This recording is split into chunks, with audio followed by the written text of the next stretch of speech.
बिस्मिल्लाहिर्रहमानिर्रहीम। अस्सलाम वालेकुम वीवर्स। आज मैं आप लोगों के साथ बहुत ही मज़ेदार सी नारियल की बर्फ़ी की रेसिपी शेयर करूंगी।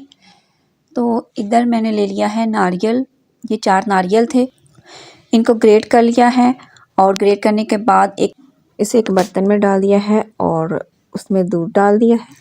2 kg दूध लिया है, लेकिन आप अगर कम डालना चाहें तो कम भी डाल सकते हैं, यानी 1 kg से भी काम चल जाएगा।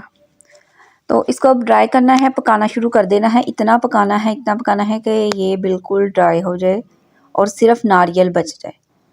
दूसरी तरफ मैंने लिया है 1/2 kg सूजी, इसे ड्राई रोस्ट कर लेंगे इतना कि इसका कलर लाइट ब्राउन सा हो जाए।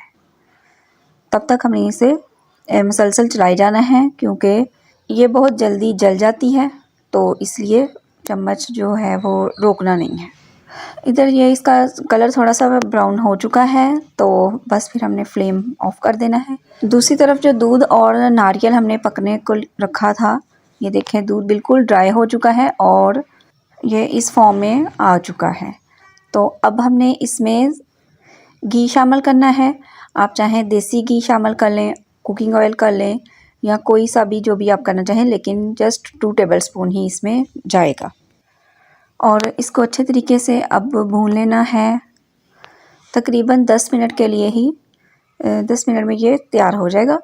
तो अब हम इसमें शामिल करेंगे चीनी मैंने ली है 1 कप, और इसको भी अच्छे से मिक्स कर लेंगे। और अब मैंने इसमें डालना है दोबारा से 1/2 कप दूध, ताकि ये जो थोड़ी सी लिक्विड सी फॉर्म में आ जाए, क्योंकि हमने इसमें सूजी भी डालनी है, तो वो बहुत ज़्यादा फिर ड्राई होगी और अच्छे से मिक्स नहीं होगी। ये देखें, इस तरीके से हमने इसे पकने देना है, ताकि चीनी जो है वो अच्छे तरीके से मेल्ट हो जाए। जैसे ही चीनी मेल्ट होती है तो अब हम इसमें सूजी शामिल कर देंगे। चैनल पे नए हैं तो काइंडली से सब्सक्राइब कर दें। वीडियो अच्छी लगे तो लाइक कीजिएगा और कमेंट में मुझे बताइएगा कि आपको मेरी वीडियो कैसी लगी। जो लोग फेसबुक से देख रहे हैं वो मेरे पेज को फॉलो करना मत भूलिएगा और लाइक भी कीजिएगा। थोड़ी थोड़ी करके सूजी डाली जा रही हूँ और मिक्स करी जाना है अब। और फ्लेम जो है वो मैंने ऑफ़ कर दिया है, ठीक है। ऑफ फ्लेम पे ही, अगर फ्लेम चलाया भी तो बहुत स्लो चलाना है, बहुत ही लो रखना है फ्लेम। ये बर्फ़ी जो है बहुत ही मज़े की लगती है सर्दियों में, लेकिन इसके फ़वाइद भी बहुत ज़्यादा हैं।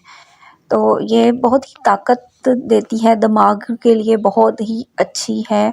और आप इसे इसी फॉर्म में, पंजीरी की फॉर्म में भी रख सकते हैं। आप चाहें तो इसकी टुकड़ियाँ काट लें बर्फ़ी की तरह, नहीं तो आप इसे इस फॉर्म में भी रख के खा सकते हैं। लड्डू बनाना चाहें इसके लड्डू बना लें, तो जैसे भी आपको पसंद हो उस तरीके से आप इसे इस्तेमाल कर सकते हैं। मैं इसकी टुकड़ियाँ काटूंगी बर्फ़ी की तरह, तो इसलिए मैंने एक ट्रे ले ली है, उसमें इसे अच्छे तरीके से फैला लेंगे और फिर इसको थोड़ा दबा के सेट कर लेना है, ताकि अच्छे तरीके से बाइंडिंग हो जाए टुकड़ियों की। सर्दियों का मौसम ऐसा है कि इसमें इस तरह की चीज़ें बहुत अच्छी लगती हैं, और वैसे भी ऐसी कोई ना कोई चीज़ बना के ज़रूर बच्चों को देनी चाहिए, बच्चों को बड़ों को ज़रूर खानी चाहिए।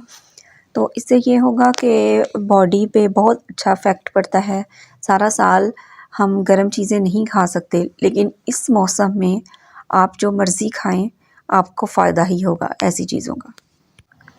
दिमाग के लिए, नज़र के लिए ये बहुत ही अच्छी चीज़ है। अच्छा, इसको थोड़ी देर के लिए ना सेट होने देना है, फिर इसकी ये टुकड़ियाँ काटनी हैं। इसको रख के ट्रे में तो तकरीबन 1 घंटा के लिए ठंडी होने देना है, और उसके बाद जब ये अच्छे से ठंडी हो जाए तब ये टुकड़ियाँ काटी हैं, वरना ये टुकड़ियाँ नहीं बनेंगी इसकी। बच्चे, बड़े, बुज़ुर्ग सब इसे इस्तेमाल कर सकते हैं। वीडियो देखने के बाद अपना फ़ीडबैक ज़रूर दीजिएगा, मुझे आपके फ़ीडबैक का इंतज़ार रहेगा। अब मैं इजाज़त चाहती हूँ, नेक्स्ट वीडियो तक के लिए दुआओं में याद रखिएगा, अपना बहुत सारा ख्याल रखिएगा। अल्लाह हाफ़िज़।